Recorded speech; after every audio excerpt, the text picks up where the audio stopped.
Bom dia a todos. Eu me chamo Arivelto e iniciarei a minha palestra do componente curricular Fertilidade do Solo. A docente é a professora doutora Eurilene Almeida e o discente sou eu, Arivelton Lopes. O meu tema é o gesso. Aqui nós temos o sumário, onde está explícito em tópicos o que eu irei abordar durante a apresentação. Inicialmente vamos começar com a definição do que é gesso, as fontes de extração, quando fazer gessagem, a diferença crucial que é pouco entendida e muito confundida entre gesso e calcário, a ação do gesso no solo, os benefícios dele, qual tipo de gesso escolher, como calcular a necessidade de gessagem, o custo, que é muito importante e relevante saber também, uso não agrícola e conclusões. Desde já, eu me sinto muito triste por essa apresentação não poder ser feita no presencial. Esperei muito por um momento, mas é assim mesmo. Até porque as grandes performances são feitas presencialmente. Mas é assim, o show não pode parar, então vamos continuar. O que é gesso? O gesso, ou sulfato de cálcio, é um insumo fundamental para a agricultura. E quando ele começou a ser utilizado? Por volta da década de 80, 90 aqui no Brasil, ocorreu autossuficiência na produção de fertilizantes fosfatados. E o gesso é um subproduto da indústria que produz esses fertilizantes fosfatados. Por isso que ele tem um custo bem baixo em comparação com o calcário, em comparação com o MAP, o DAP e outros insumos. Segundo a Embrapa, é óbvio que isso vai variar, depender do material de origem, da rocha, da gipsita, mas vai possuir 15% de enxofre, 18% de cálcio e pode possuir o boro, o cobre, o fósforo e zinco também em sua composição.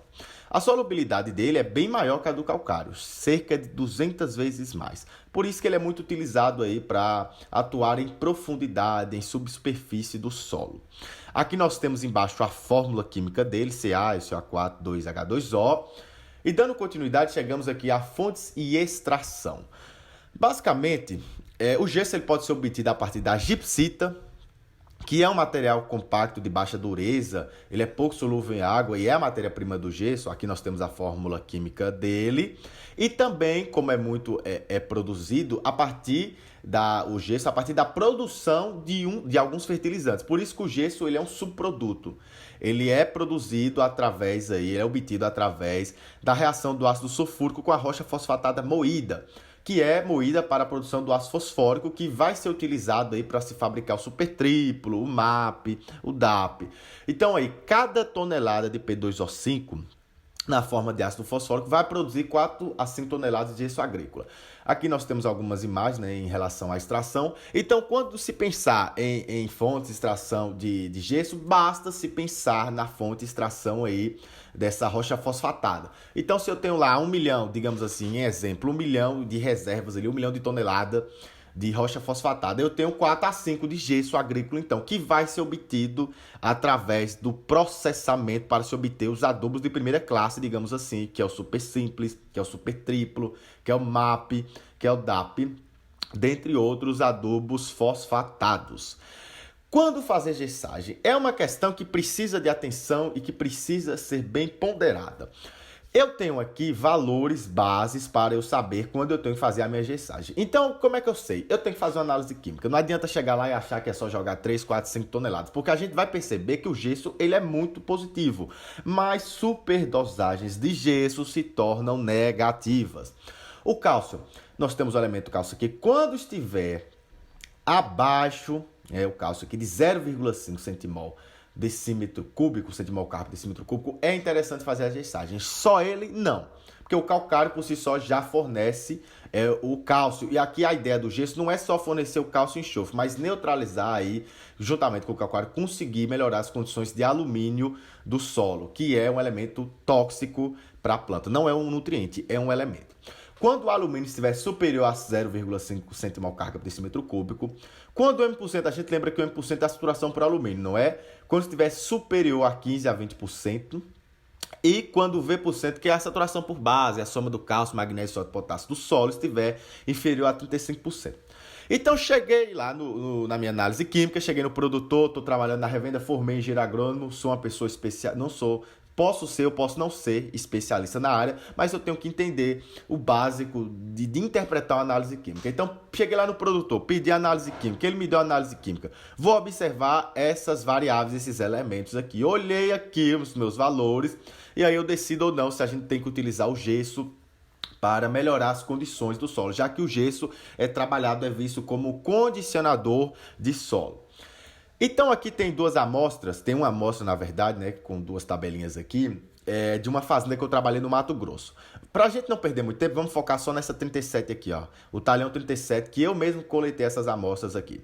O cálcio tá 2,7 centimol carga decímetro cúbico. Eu vou fazer gesso aqui, se eu for considerar o que eu vi ali como parâmetro anterior? Não, porque aqui eu tenho 0,5.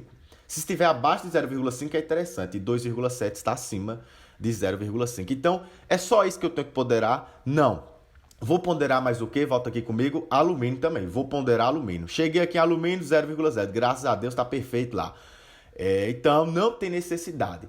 Só isso é o suficiente? Não. Só se você for um agrônomo meia boca. Então, vamos lá olhar também o M% e o V%. Aqui a gente vê a saturação por bases, né? O V% está em 65%. Com esse valor aqui, eu preciso fazer? Não preciso fazer gesso. Então, essa área aqui, eu posso fazer gesso no futuro? Posso. Para me melhorar as condições de solo, colocar uma quantidade um pouco menor. Ali, obviamente, a gente vai ver como é que se recomenda mais na frente. Mas não há necessidade agora de eu fazer gesso. Eu posso priorizar áreas que estão mais críticas em relação ao cálcio, em relação à saturação por base, em relação à saturação por alumínio e em relação também a outros fatores que nós vamos ver mais adiante. Aqui nós não temos o valor de saturação por alumínio na 37, mas a gente tem na 40 aqui, que deu 2,62. Então, não vai ter aqui saturação para alumínio, porque não deu nenhum alumínio aqui, centimol carga, né? Tem que ter alumínio aqui para dar aqui embaixo aqui. Então, aqui a gente, nós como agrônomos, não iríamos recomendar o gesso, ao menos por agora. Não iríamos fazer a gessagem junto com a calagem. E nem a calagem nesse caso. Já observe como nossa saturação por baixo está 65% aqui. Ideal para a soja é 60 para 65 acima. Obviamente, recordando que isso vai variar conforme o boletim técnico da sua região. Diferença entre gessagem e calagem. A calagem altera o pH do solo. O gesso não. Calagem vai fornecer nutrientes como cálcio e magnésio. O gesso vai fornecer o cálcio e o enxofre. A gente sabe, graças à aula da professora Helena, que o cálcio ele tem participação na formação da parede celular. Isso vai garantir a estrutura das plantas. Por isso que é importante o gesso e o calcário nessa perspectiva. Já o enxofre aqui, presente no gesso, que não está no calcário, mas está no gesso, ele vai participar da formação de aminoácidos e proteínas dos vegetais, por isso que também é muito importante. A calagem vai ser nas camadas mais superficiais, o gesso mais profundo, e a calagem vai eliminar a acidez, aumentar a CTC e melhorar o aproveitamento de nutrientes. Já a gessagem vai reduzir o alumínio, vai aumentar o sistema radicular, dentre outros fatores. Então, que é a ação do gesso no solo? Como ocorre essa ação? Ao ocorrer a hidrólise, a liberação de Ca+2 e o SO4. Esses íons eles não são responsáveis por neutralizar a acidez. Por isso que a gessagem não neutraliza a acidez. Por quê? Porque o que neutraliza a acidez, a gente pode até pensar que, mas aqui na fórmula tem o cálcio, né? Então, e o calcário também tem o cálcio. Por que não está neutralizando? Porque não é o cálcio, é o carbonato que vai neutralizar a acidez do solo, que vai corrigir o pH. Não é o cálcio, é o carbonato. E o gesso, embora tenha cálcio em sua fórmula, como nós podemos ver aqui, não tem o carbonato. Esse gesso, o gesso em si, ele reduz os níveis de alumínio trivalente aqui com a formação de sulfato de alumínio. Então, o que acontece? O gesso, essa parte, esse SO4 aqui, ó, ele vai se ligar ao alumínio, vai formar o nosso sulfato de alumínio. O alumínio ele é muito absorvido, né? O sulfato ele é pouco absorvido pelas plantas. Então, o alumínio ele é tóxico, o sulfato é pouco absorvido. Por isso que o gesso consegue melhorar as condições homeostásicas para a planta e conseguindo controlar essa toxicidade de alumínio a partir dessa ligação. Então, aqui na nossa fórmula nós temos o SO4 aqui que vai se ligar, essa parte aqui vai se ligar ao alumínio trivalente no solo, formando sulfato de alumínio, que é pouco absorvido. Então a gente vai ter aqui o cálcio liberado, vai ajudar na parede celular, vai ajudar na nutrição dos autótrofos, o enxofre também, mas nós vamos ter também como característica extremamente positiva essa ligação aí que vai ocorrer. Fora isso aqui, né, nós temos também que os íons podem ser lixiviados do solo para camadas superficiais. Isso acontece com sódio, né? É muito importante saber isso também, que vai ser lixiviado, vai se ligar o gesso, vai ser lixiviado. E aí a gente vai ter o cálcio ocupando o espaço do sódio aí, que é muito mais benéfico para a planta. Por que o gesso não altera o pH? A gente pensa, pô, no processo da dissolução do sulfato pelos óxidos e hidróxidos de ferro e alumínio, há liberação da hidroxila. Essa hidroxila aqui, esse grupo funcional, vai se ligar positivamente, né? Vai se ligar com o hidrogênio. Então aí a gente já vai conseguir, entre aspas, né, ter uma correção da acidez. No entanto, não ocorre essa correção porque quando essa hidroxila aqui ela é liberada, há também aqui o hexahidrônio de alumínio sofrendo hidrólise que a quebra a partir da água, né? Liberando esse H+, para o meio. Então, se tem aqui a hidroxila que se ligando com H+, vai ter também mais H+, sendo liberado para o meio. Então, ocorre um equilíbrio, ocorre um balanço e por isso o pH ele permanece inalterado. Ou seja, por mais que se tem aqui essa liberação dessa hidroxila, há também do H+, aqui, então não consegue corrigir esse pH. Mantém ele. Os benefícios do gesso são inúmeros. A aplicação do gesso ela pode reduzir o teor de alumínio, melhora a condição, as condições do solo, fornece cálcio e enxofre e proporciona um maior crescimento radicular das plantas. Aqui nós temos uma imagem comprovando aqui, mostrando com e sem gesso. Olha como está a condição aqui em profundidade. Olha que maravilha. Está chegando aqui a 120 centímetros, um bom volume radicular aqui, chegando aqui quase 120 centímetros. Então, quando uma planta tem essa característica aqui, você pode esperar maior absorção, você pode esperar maior resistência à pressão de patógeno, à pressão de praga, a veranico, dentre outros fatores bióticos e abióticos. E, consequentemente, acredito esse pé de milho que vai produzir muito mais sacas do que esse aqui. Aqui nós temos enumerados benefícios, né? Em áreas com alto teor de sódio, solos salinos, o gesso contribui por cálcio, diminuindo a salinidade, a neutralização do alumínio, ele melhora a eficiência do uso da água, fornece cálcio e enxofre, reduz o escoamento, a erosão e a crosta do solo. Aqui eu trouxe só um gráfico aqui da produtividade de soja em função das doses de gesso. Olha só como aumenta. A gente chegando aqui a 2 toneladas por hectare. Olha a minha produtividade. Olha esse pico de produtividade aqui, ó, gente. Olha que maravilha. Olha quando a gente começa aqui a ter um decréscimo aqui, é depois das 4 toneladas. Então, por isso que é importante ponderar. Não é igual a...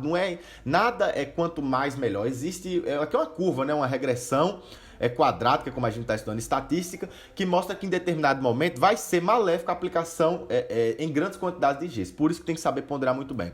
Aqui nós temos outro gráfico mostrando o efeito da dose de gesso, que só a aplicação de 1 tonelada já mostra a quebra de 0 a 20 e 20 a 40 da toxidez por alumínio.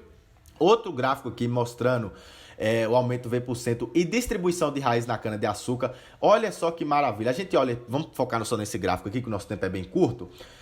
A gente está chegando aqui, ó, em 0 a 25 centímetros de profundidade, aqui com o roxinho, que é o NPK mais calcário. A gente acha, então não precisa aplicar gesso.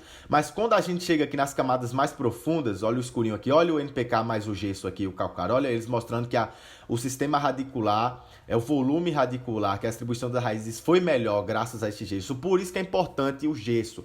Não é pensar nas camadas superficiais, é pensar mais em questões de profundidade aí, que vai melhorar e vai fazer com que essa planta tenha mais resistência ao acamamento, mais resistência ao veranico, dentre outros fatores.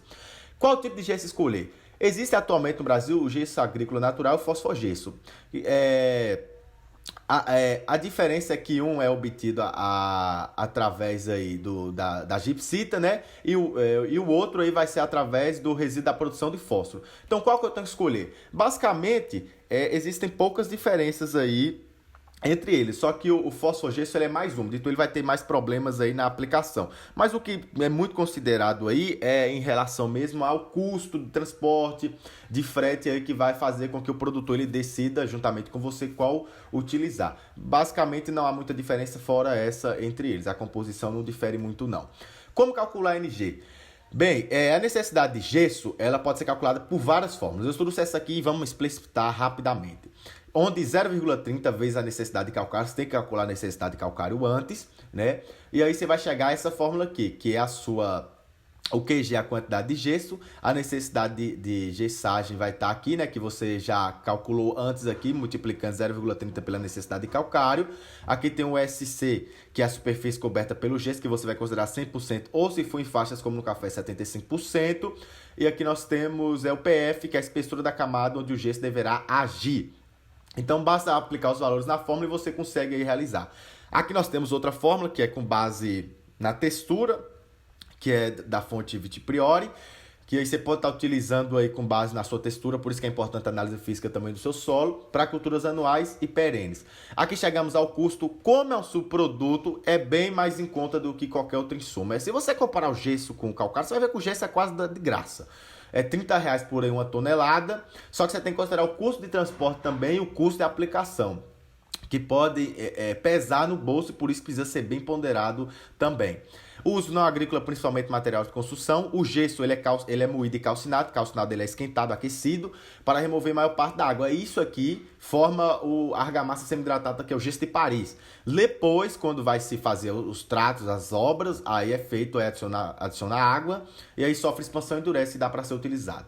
Chegamos às conclusões, onde o gesso ele atua nas camadas mais profundas do solo e melhora o crescimento radicular das plantas, trazendo inúmeros benefícios, e é importante entender que ele aumenta a produtividade da lavoura, porém deve ser feito de maneira criteriosa. Por quê? Porque o enxofre, juntamente com o cálcio, é liberado e faz a planta produzir e se desenvolver mais. No entanto, como o gesso ele tem ele lixivia, ele tem essa característica de ser mais solúvel que o calcário, ele pode estar aí lixiviando o potássio, o magnésio, por isso que aplicações elevadas prejudicam as culturas. Tem que saber ponderar bem para conseguir combinar o calcário com o gesso e alcançar grandes produtividades. Aqui nossas referências, as minhas referências. Desde já, muito obrigado a todos pela atenção. Bom dia a todos.